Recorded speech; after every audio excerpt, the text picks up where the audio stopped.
Active denial system, সংক্ষেপে ads. অনেকে একে হিটরেও বলে। এই এডিএস বা হিটরে তৈরি করেছে মার্কিন সামরিক বাহিনী। উদ্দেশ্য ছিল জনসমাগমে মানুষ যাতে আহত বা নিহত না হয়, অথচ তাদেরকে ছত্রভঙ্গ করা যায়। এটি টর্চ লাইটের মতো ইলেকট্রোম্যাগনেটিক তরঙ্গ ছোঁড়ে, যা রেডিও তরঙ্গের মতো হলেও এর ফ্রিকোয়েন্সি অনেক বেশি। একে মিলিমিটার ওয়েভও বলা হয়। তরঙ্গের দৈর্ঘ্য খুব ছোট বলে মানুষের ত্বকের উপরিভাগেই পোড়ার মতো অনুভূতি সৃষ্টি হয়।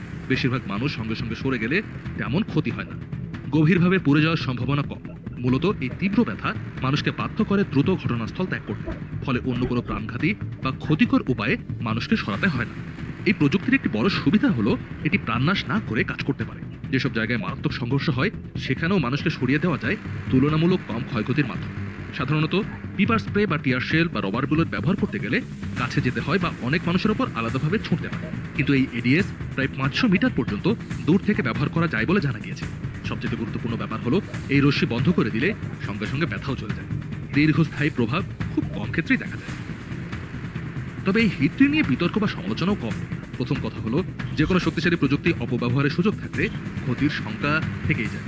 যদিও এডিএসকে এমনভাবে বানানো হয়েছে যাতে বড়সড় ক্ষতি না হয়, তবুও সময়ের হিসাবে অনেকক্ষণ এই রশ্মির মধ্যে থাকলে চামড়া পুড়ে যেতে পারে। বিশেষ করে যাদের ত্বক সংবেদনশীল, যারা বয়স্ক বা যাদের চর্মরোগ রয়েছে, তাদের জন্য এটি বিপজ্জনক হতে পারে।